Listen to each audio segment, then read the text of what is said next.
میرے اور آپ کا اللہ کے ساتھ کیا ربط ہے؟ حضرت عمر رضی اللہ تعالیٰ مسجد میں آئے، سحری کا وقت تھا، آواز آ رہی کہ اے اللہ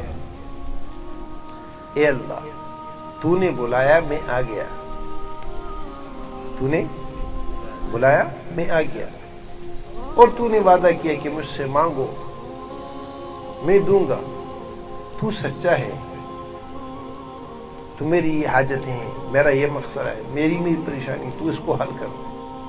حضرت عمر رضی اللہ تعالیٰ کان لگا کے سن رہے، آواز کدھر سے آ رہی، کرتے پہنچے تو آواز عبداللہ بن مسعود رضی اللہ تعالیٰ کے گھر سے آ رہی۔ نماز کے بعد حضرت عبداللہ بن مسعود رضی اللہ تعالیٰ کو بلایا تو حضرت عبداللہ بن مسعود رضی اللہ تعالیٰ نے کہا کہ میں نے حضور صلی اللہ علیہ وسلم سے سنا تھا کہ یہ وقت ہوتا ہے جس وقت میں اللہ جل شانہ کی رحمت کامل متوجہ ہوتی ہے۔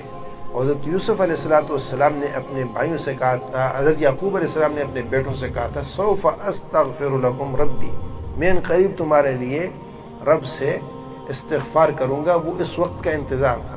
روزانہ سحری کے اوقات میں اللہ جل شانہ کے ہاں سے یہ ہوتا ہے۔ میرے دوستو، ہم صرف رمضان میں اللہ کے بندے نہیں، صرف تاک راتوں میں اللہ کے بندے نہیں، بلکہ اللہ نے ہمیں پیدا کیا ہے، ہم دنیا میں بھی اللہ کے بندے ہیں، مرنے پر بھی اللہ کے بندے ہوں گے، قیامت میں اٹھیں گے تب بھی اللہ کے بندے ہوں گے۔